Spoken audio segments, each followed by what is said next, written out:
Apocalipse 22. Todos encontraram? Amém? Diz assim a palavra do Senhor.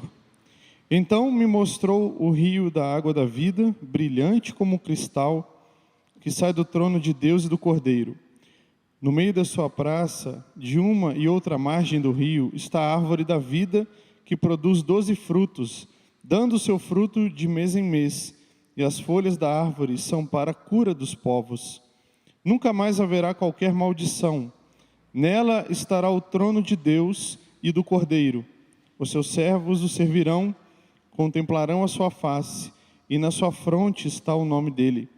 Então já não haverá noite, nem precisam eles de luz de candeia, nem da luz do sol, porque o Senhor Deus brilhará sobre eles, e reinarão pelos séculos dos séculos. Disse-me ainda: estas palavras são fiéis e verdadeiras. O Senhor, o Deus dos espíritos dos profetas, enviou seu anjo para mostrar aos seus servos as coisas que em breve devem acontecer. Eis que venho sem demora. Bem-aventurado aquele que guarda as palavras da profecia deste livro. Eu, João, sou quem ouviu e viu estas coisas. E quando as ouvi e vi, prostrei-me ante os pés do anjo que me mostrou essas coisas para adorá-lo. Então ele me disse: vê, não faças isso. Eu sou conservo teu, dos teus irmãos, os profetas, e dos que guardam as palavras deste livro. Adora a Deus. Disse-me ainda: não celes as palavras da profecia deste livro, porque o tempo está próximo. Continue o injusto fazendo injustiça, continue o imundo ainda sendo imundo, o justo continue na prática da justiça, e o santo continue a santificar-se. E eis que venho sem demora, e comigo está o galardão que tenho para retribuir a cada um segundo as suas obras. Eu sou o Alfa e o Ômega, o primeiro e o último, o princípio e o fim. Bem-aventurados aqueles que lavam as suas vestiduras no sangue do Cordeiro, para que lhes assista o direito à árvore da vida, e entrem na cidade pelas portas. Fora ficam os cães, os feiticeiros, os impuros, os assassinos, os idólatras, e todo aquele que ama e pratica a mentira.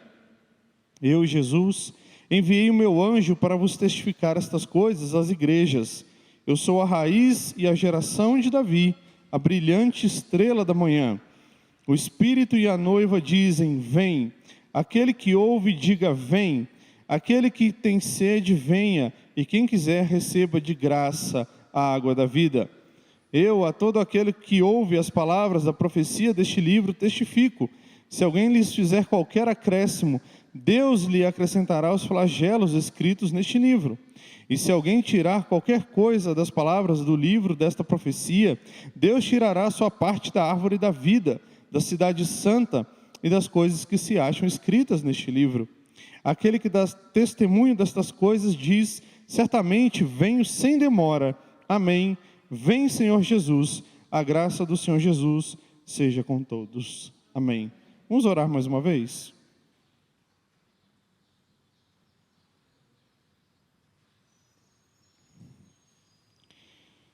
Senhor, a Tua palavra está diante de nós.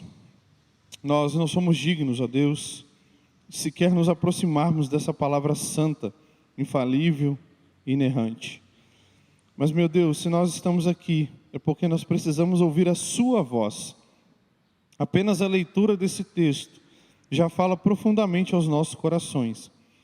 Mas eu peço, ó Deus, pelo poder do Teu Santo Espírito, que o Senhor abra a mente e o coração do Teu povo, dos Teus eleitos, reunidos neste lugar, nessa tarde, para que eles possam ouvir a Sua voz, independente do instrumento que será usado. Deus, fala conosco nesta hora, edifica-nos, ó Pai, consola-nos, exorta-nos se for preciso, ó Deus, nos traga ânimo, alegria de novo, ó Pai, e nos ajuda nesse tempo que nós estamos vivendo. É o que nós oramos a Ti gratos, no nome santo, poderoso e glorioso do Senhor Jesus. Amém. Graças a Deus. Louvado seja Deus, irmãos. É incrível que no tempo que nós estamos vivendo, nós precisemos nos alertar e pregar para a própria igreja sobre a importância do céu, da eternidade. Parece que todo o desenvolvimento tecnológico, toda a nossa prosperidade, todas as nossas facilidades de hoje, a tecnologia, não é? Tudo que nós temos hoje está nos distanciando da visão e da glória e da beleza do céu, e está nos arraigando nessa terra. Nós cristãos hoje, eu falo no geral, estamos tão preocupados com as coisas deste mundo. E é incrível como que as coisas deste mundo têm abalado e afetado a igreja, têm abalado os alicerces dos cristãos, aqueles que se dizem seguidores de Jesus Cristo, o Rei da Glória, o Senhor do céu, o Rei soberano que já venceu sobre todas as coisas. É por isso que eu gostaria de trazer esta breve mensagem, cujo título é: no fim já deu tudo certo. Para aqueles que estão em Cristo Jesus, o fim já deu tudo certo. Nós vemos nesse texto, no último capítulo do livro da profecia de Jesus Cristo, o livro da Revelação, o livro do Apocalipse, uma mensagem de esperança, uma mensagem gloriosa de uma profunda segurança a nós cristãos, irmãos. Nós estamos abalados com tudo que está acontecendo no mundo, estamos preocupados, ansiosos, muitos estão com depressão, com medo, mas a Bíblia nos mostra que é um reino superior, muito mais glorioso, um reino que é eterno, aonde a traça não corrói, aonde a ferrugem não estraga, um reino superior, poderoso, cujos alicerces estão no próprio Cristo e em Deus. Jonathan Edwards, um famoso pregador, ele dizia: Senhor, grave a eternidade nos meus olhos. Porque a nossa tendência natural é muitas vezes nós tirarmos os olhos da eternidade e de Deus e colocarmos os olhos nas coisas deste mundo. E então bastam as notícias, bastam as mazelas, bastam as tribulações dessa vida presente e nós ficamos extremamente abalados, temerosos e com medo. Mas que visão gloriosa, irmãos!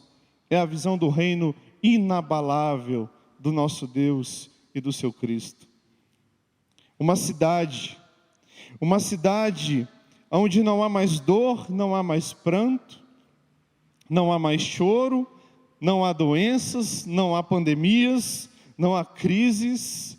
Uma cidade onde o rei está assentado sobre o seu trono. Na cidade onde a árvore da vida alimenta e produz os seus frutos para a cura de todas as nações, de todos os povos, que são na verdade os seus eleitos. Um reino indestrutível, inabalável, um reino que é real, mas que ainda não está plenamente estabelecido. Olha o texto que nós lemos, nós vemos que no verso 3, esse texto diz: nunca mais haverá maldição neste reino. Nesta cidade, neste reino eterno, cujo Senhor governa soberanamente, estará o trono de Deus e do Cordeiro. Os seus servos, os eleitos, a igreja, o servirão. E aqui, servirão no sentido de adorarão, no sentido de adoração, de culto. Será uma eternidade inteira, se é que nós podemos assim dimensionar, porque a eternidade não tem tempo, mas será por toda a eternidade um gozo completo e pleno, totalmente satisfatório no Senhor, em adoração a Deus. Mas nós começamos essa adoração, nós começamos esse serviço aqui e agora, neste exato momento, nesta vida. Mas nós temos que compreender, irmãos, que nós vivemos nesse conflito de que nós já estamos em Deus, nós já o adoramos, nós já desfrutamos da sua presença, mas não ainda em toda a sua plenitude, não ainda em toda a sua glória.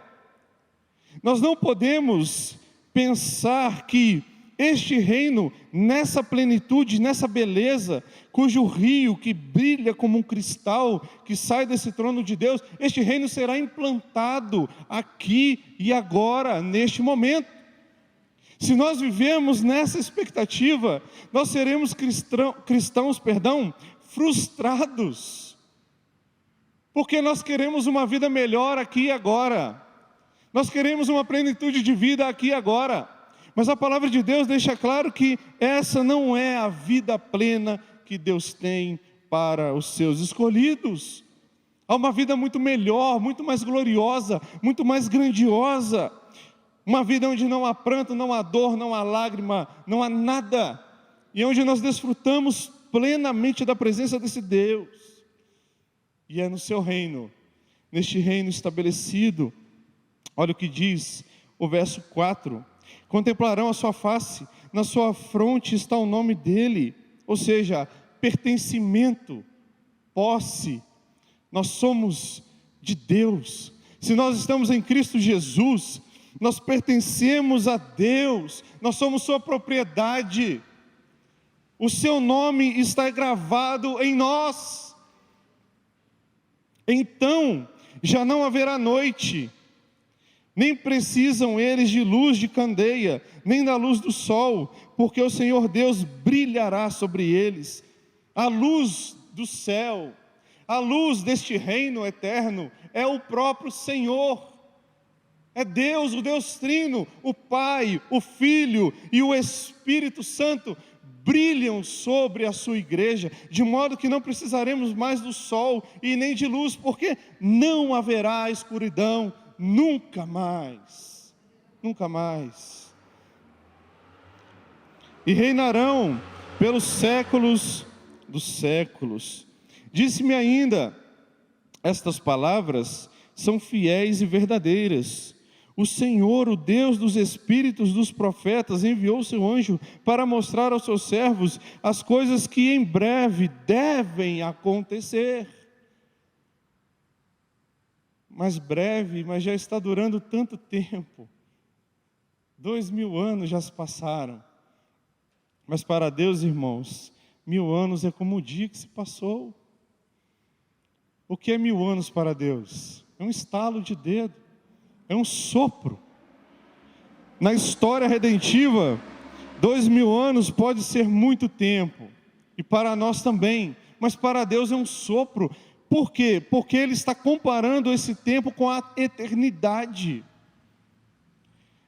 Se 1000 anos é como um dia, imagina a vida de um homem hoje, que tem a sua média de vida aí de 70, 80 anos, muito bem vivendo, 90 anos.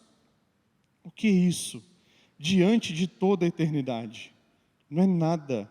É uma gota. Não significa nada. Mas é impressionante como nós, muitas vezes, nós damos tanta importância, tanto valor a esses míseros poucos anos que nós levamos, que muitas vezes nós nos esquecemos de que há um reino superior nos esperando. E Cristo, aquele que nos comprou com o seu próprio sangue, Ele está nos aguardando. Irmãos, nós estamos brigando, nós estamos disputando, nós estamos lutando por coisas tão supérfluas, tão superficiais, tão pequenas. A unidade da igreja está se quebrando por causa de questões que não são eternas. O evangelho está sendo diluído para ser mais aceito, mais famoso, para que as pessoas gostem mais. Mas essas coisas aqui agora, irmãos, são tão passageiras, são tão breves, e são tão pequenas diante desse reino que nos aguarda. Um reino indestrutível, totalmente inabalável. E é impressionante como que nós damos tanta atenção e tanta importância. Hoje há um culto à ciência, há um culto à inteligência do homem, ao alcance da tecnologia. Irmãos, isso ofende a majestade e a glória de Deus. Nós que somos cristãos, nós devemos abrir os nossos lábios e usar os nossos dedos para digitar glória somente a Deus. Porque vacinas vão passar, tecnologia vai passar, internet vai acabar, tudo isso, esse conforto vai terminar, porque o nosso reino não é deste mundo.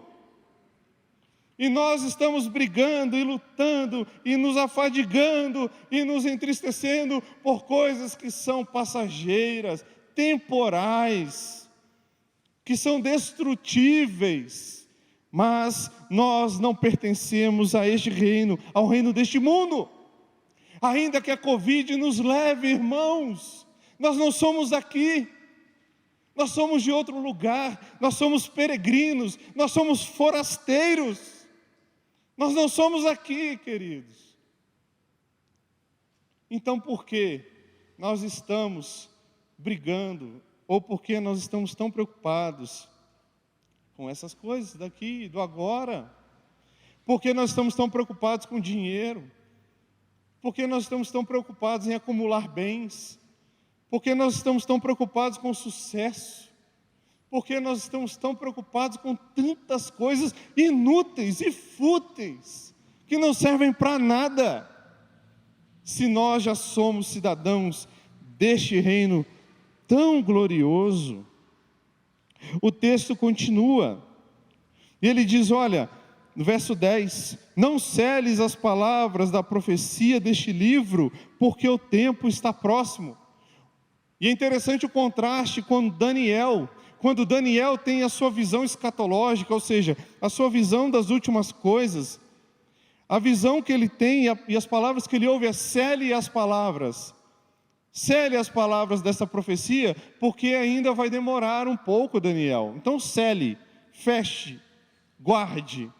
Mas agora que Jesus veio na sua plenitude, não é mais cele, é não cele, proclame, pregue, anuncie, fale das coisas de Deus, porque o tempo está próximo, Jesus está voltando, e tudo isso que está acontecendo no mundo, é um aviso, é um sinal, é uma proclamação de que sim, Cristo virá.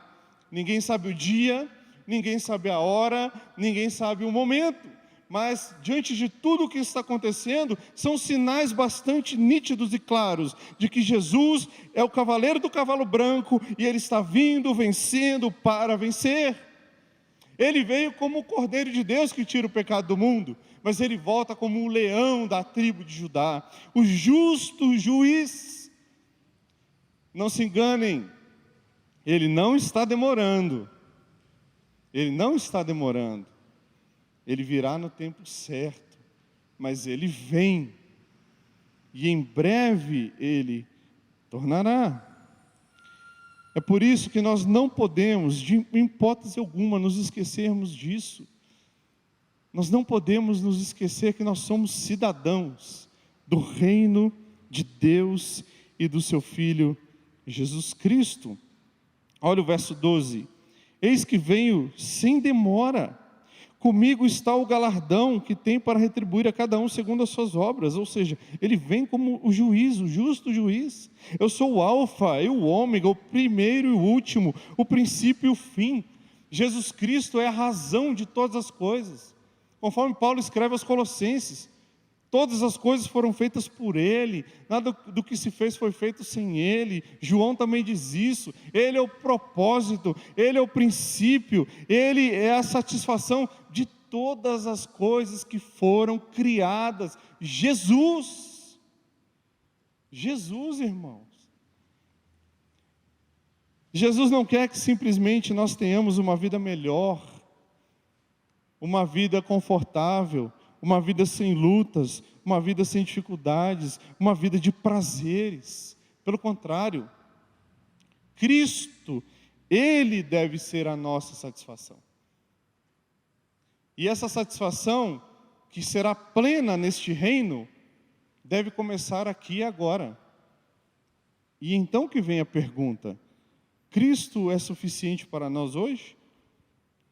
Eu estou completamente satisfeito em Cristo hoje, agora, se hoje, se exatamente nesse exato momento aqui agora, Cristo rasgar os céus e vier, será que eu estarei com Ele neste reino glorioso e poderoso? Eu tenho a segurança dessa minha salvação, dessa fé? Ou será que eu estou um pouco em dúvida? Ou será que eu tenho confiado tanto nas coisas deste mundo? Será que eu tenho me preocupado tanto com este mundo que eu peço a Jesus: Jesus, demora só mais um pouquinho, deixe eu resolver isto ou aquilo primeiro, deixe eu fazer isto, Senhor, primeiro, depois o Senhor volta, não é assim? Ou será que Jesus é a minha plena satisfação, que eu chego a ponto de dizer o que está escrito neste capítulo: vem, Senhor Jesus, vem agora, vem nesse momento aqui em que nós estamos cultuando, nessa tarde de segunda-feira. Senhor Jesus, volta, vem. Nós ansiamos pelo Senhor, nós anelamos por sua presença. A nossa satisfação está no Senhor, e a nossa espera ansiosa não é que este mundo vai melhorar, porque não vai melhorar, mas a nossa espera ansiosa é que o seu reino seja completamente estabelecido para sempre. Glória a Deus por isso, aleluia. Qual que é o desejo, irmãos, do nosso coração? Enquanto nós fomos cristãos, que estamos com os olhos fixos neste mundo, nessa realidade, no tempo presente, nós vamos continuar nos frustrando, nós vamos continuar nos decepcionando, nós vamos continuar insatisfeitos, abatidos e tristes, porque este mundo é um mundo caído, é um mundo que o próprio Deus amaldiçoou por causa da ofensa cósmica do pecado. Quem amaldiçoou o mundo, irmãos, não foi o diabo, foi Deus. Porque o homem quebrou a sua aliança com Deus, está lá em Gênesis capítulo 3. Então a vontade de Deus não é tornar o mundo melhor para que vocês e eu, para que nós tenhamos uma vida simplesmente melhor, mais confortável. O desejo de Deus é glorificar a Jesus Cristo, mas restaurar todas as coisas, reunir o seu povo, os seus escolhidos e os seus eleitos, para que nós desfrutemos de sua presença por toda a eternidade. Essa é a vontade de Deus. E como nós sabemos disso? Lendo a sua palavra, vendo, por exemplo, analisando e estudando, por exemplo, este capítulo 22 de Apocalipse, uma palavra de esperança completa. Nós que somos os seus eleitos, os seus escolhidos, nós que lavamos as nossas vestes no sangue do Cordeiro, pela fé, não há mérito nenhum em nós. Verso 14, diz que por causa de Cristo, da obra meritória de Cristo, por causa do que Ele fez, e por causa da obra do Espírito Santo em nós, nós entramos nesta cidade, neste reino, pelas portas. Ou seja, nós temos acesso livre a este reino, por causa dos nossos méritos, por causa da nossa inteligência, do nosso conhecimento, nada disso. Nós temos acesso a este reino, pelo que Cristo já realizou por nós na cruz do Calvário, e porque Ele nos escolheu nele mesmo, antes da fundação deste mundo. Então nós entramos como cidadãos deste reino.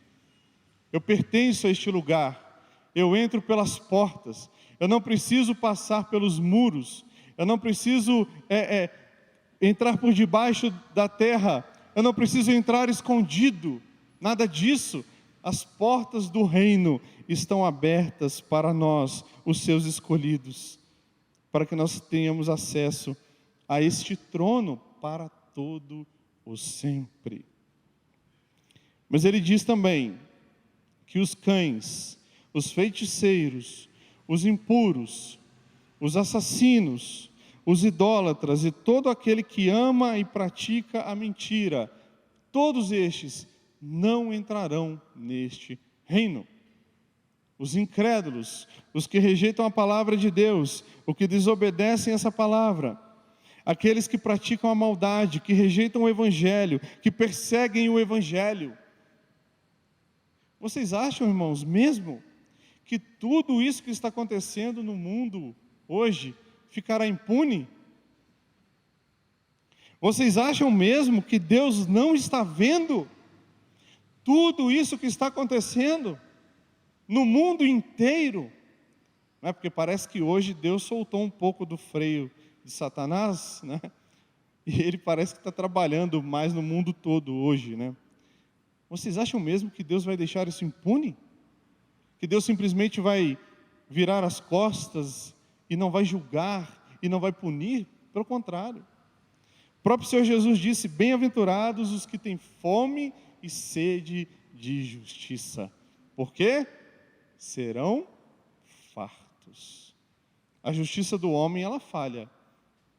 A justiça do homem é injusta, ela é cruel, ela é perversa. A justiça do homem é manipulável, é comprada. A justiça do homem beneficia os seus comparsas, os seus parceiros.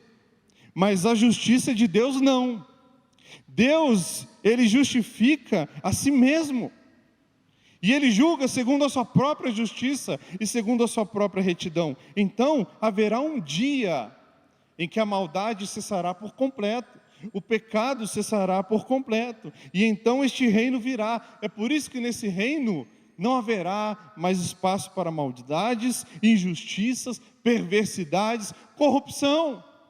Mas, enquanto nós vivermos neste mundo, teremos que conviver, infelizmente, com a corrupção, com a maldade, com a mentira, e nossas almas ficarão inquietas, atribuladas e clamarão a Deus por justiça. Mas este, irmãos, é o mundo que nós vivemos. Romanos, no capítulo 5, versos 3 a 5, Paulo vai falar dessas nossas lutas que nós vamos enfrentar. Nós precisamos passar por isso. Lembram-se da oração de Jesus? Em João 17, Pai, eu não oro que o Senhor os tires do mundo, mas que o Senhor os livre do mal. Nós não somos deste mundo, mas Cristo nos livrará do mal neste mundo. E Ele nos ensinou isso na oração do Pai Nosso, na oração dominical, não é? No finalzinho, não nos deixes cair em tentação, livra-nos do mal. Exatamente por isso, porque nós não saímos do mundo, pelo menos por enquanto, mas no mundo Deus nos livra e nos preserva do mal. Mas em Romanos, voltando, capítulo 5, Paulo vai dizer, a partir do verso 3, e não somente isto, mas também nos gloriamos nas próprias tribulações. Como assim, Paulo? Como assim, Paulo? Nos gloriamos nas tribulações? Parece que é uma linguagem paradoxal, antagônica, né? Eu tenho que me gloriar na saúde, na prosperidade, na riqueza, na beleza. Não, mas Paulo diz o contrário. Nós nos gloriamos nessas tribulações que nós enfrentamos, sabendo que essa tribulação que nós enfrentamos, essa perseguição, essas ofensas, essas calúnias que nós enfrentamos, produzem em nós perseverança, e a perseverança, experiência, e a experiência, esperança. Ora, a esperança não confunde, porque o amor de Deus é derramado em nosso coração pelo Espírito Santo que nos foi outorgado. Ou seja, vocês são cristãos, não são? Vocês confessaram a Cristo, então se preparem para as tribulações. Isso é promessa bíblica, está lá no seu contrato.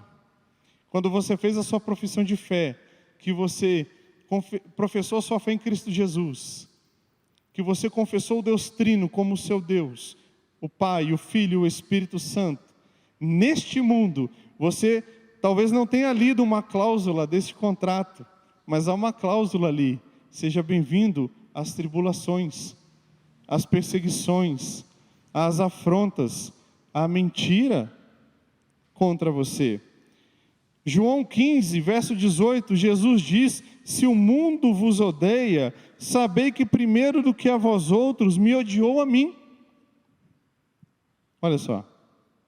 Se vós fosseis do mundo, se vocês pertencessem a este lugar, o mundo amaria o que era seu. Uma coisa tão simples, né? Jesus está falando para a sua igreja, para os seus escolhidos: se vocês fossem deste lugar, deste mundo, é óbvio que o mundo amaria vocês. Mas porque vocês não são desse mundo, o mundo odeia vocês, como ele me odiou também. 2 Timóteo, capítulo 3, verso 12, Paulo novamente vai dizer: ora, todos quantos querem viver piedosamente em Cristo Jesus. Qual que é a conclusão? Serão prósperos? Serão ricos? Terão vida confortável? Não. A promessa é: vocês querem viver piedosamente, vocês querem seguir essa Bíblia literalmente, se submetendo, se sujeitando a ela, vocês querem obedecer a palavra de Deus, vocês querem ter uma vida piedosa, de santidade, de oração, de leitura, de estudo da palavra, vocês querem se apartar do mal, vocês querem se submeter ao senhorio de Cristo, então vocês serão perseguidos. Promessa bíblica: neste mundo, aqui e agora, nós seremos perseguidos, porque o nosso Senhor, o nosso Rei, o nosso Salvador, ele foi perseguido. Se ele foi ultrajado, quem somos nós, irmãos, para não sermos? Se Jesus foi caluniado, e ele é o nosso Senhor e o nosso Rei, quem somos nós para não sermos caluniados também? Isso que Jesus está dizendo. Se Jesus foi odiado a ponto de terem matado ele, pendurado ele numa cruz, o que mostra que se fosse concedido ao homem a oportunidade, o homem mataria o seu Deus. Mas Jesus não foi assassinado, Jesus se entregou pelos nossos pecados. Ninguém matou Jesus de forma forçada, ele se entregou voluntariamente e amorosamente. Mas se o mundo foi capaz de odiá-lo tanto, o que será de nós?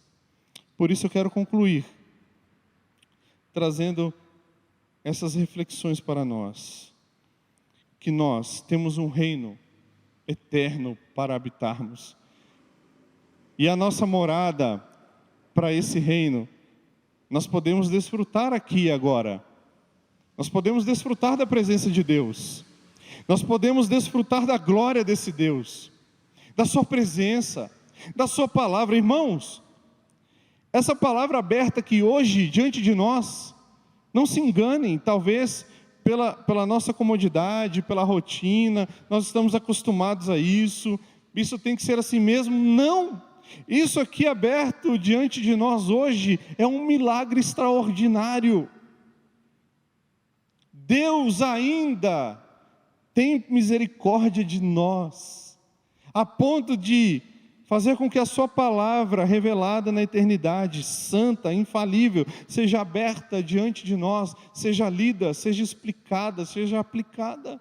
Isso é um milagre extraordinário. Isso é sinal de que Deus ainda fala com o seu povo. Deus ainda fala conosco.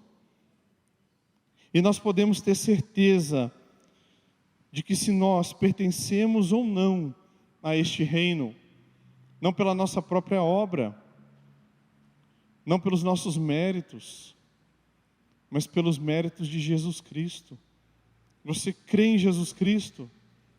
Você confia em Jesus Cristo? Você entregou a sua vida mesmo a Jesus Cristo? Você dedica a sua vida a Jesus Cristo em obediência a Ele? Isso não vem de você, isso é dom de Deus. Efésios capítulo 2, versos 8 a 10. Pela graça sois salvos mediante a fé. Isto não vem de vós, é dom de Deus. Você ama a Deus, você ama a sua igreja, isso não vem de vós, é dom de Deus. Você tem lutado contra o pecado, você tem se santificado, você tem lutado para levar uma vida de oração, você tem lutado para participar, para promover e para pertencer a um grupo de estudos bíblicos sérios. Então, isso são evidências possíveis de que você tem a entrada garantida neste reino pelas portas da frente. Você pode entrar. A salvação pertence a Deus, mas você traz sim evidências de que esse Deus está trabalhando no seu coração. Agora, se nós vivemos uma vida na prática do pecado, da mentira, do engano, se nós amamos isso e não queremos nos submeter à palavra de Deus, nós também trazemos evidências de que nós não somos deste reino, mas nós pertencemos a este mundo. Nós queremos o melhor aqui e agora. Nós queremos desfrutar do melhor hoje.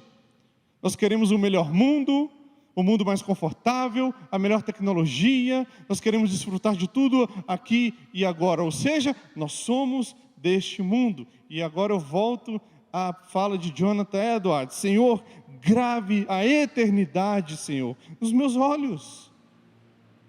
Diante das lutas, Senhor, diante das mentiras, diante do engano, diante das pandemias, das crises, da enfermidade, diante das tribulações, Senhor, grave a eternidade nos meus olhos, Senhor, porque eu não pertenço a este mundo, mas ao reino eterno de Deus, cujo Deus e o seu Cristo estão assentados no trono. Óbvio que isso é uma linguagem figurada, que quer dizer governo, domínio, soberania. Então nós podemos sim confiar nesta palavra, e nós podemos sim confiar que se nós nos submetermos a Jesus Cristo, vivemos uma vida de arrependimento de pecados, uma vida de santificação, constante luta contra o pecado, contra a mentira, contra o mal que habita ainda em nós, nós podemos sim ter essa convicção de que nós não vamos alcançar este reino porque nós estamos fazendo isso, mas nós vamos alcançar este reino pelo que Cristo já fez por nós, lá na cruz do Calvário. Ele já garantiu essa vitória para a gente. Ele já comprou o seu passaporte, já te entregou na sua mão. Você não se esforça para alcançar essa entrada. Você se esforça porque você já alcançou essa entrada. É diferente. Tanto que quando você chegar lá, diante dessas portas gloriosas abertas, diante desse reino eterno e maravilhoso, você não vai dizer assim: como eu me esforcei, como eu me dediquei, como eu fui inteligente, como eu fui estudioso, como eu preguei, como eu ensinei, como eu evangelizei. Não, você vai dizer assim: como o meu Deus é glorioso, se entregou por mim naquela cruz. Que grande amor! Essas serão as nossas palavras quando nós adentrarmos por esses portões de um reino inabalável, repito, indestrutível, onde não há mentira, não há dor, não há morte, não há doença. É um reino eterno de gozo, de alegria, de satisfação plena e eterna em Jesus Cristo, o nosso Senhor. Amém? Senhor, obrigado pela sua palavra. Ó Deus, que o Senhor confirme essa palavra nos nossos corações, ó Deus. É verdade que nós temos vivido esse tempo difícil, ó Pai, esse tempo de grandes lutas, dificuldades, esse tempo de dor, de lágrima, esse tempo de enfermidades, esse tempo de desespero, de ansiedade, Senhor. Mas eu te peço nessa hora, Pai, que o Senhor grave a eternidade nos nossos olhos. Nós não somos deste mundo, Senhor. E eu te peço, ó Deus, no nome do Teu Filho Jesus Cristo, que o Senhor também traga essa certeza e essa convicção a todos os meus irmãos nessa tarde, Senhor. Que nós possamos olhar, contemplar e ter a certeza desse reino eterno e glorioso, ó Pai. Muito obrigado, Jesus, por tão grande, poderosa, tão gloriosa salvação. E que nós possamos estar certos de que um dia contemplaremos o Senhor face a face, neste reino belo, puro, santo e eterno. É o que nós oramos a Ti gratos nesse momento, em nome de Jesus. Amém. E graças a Deus.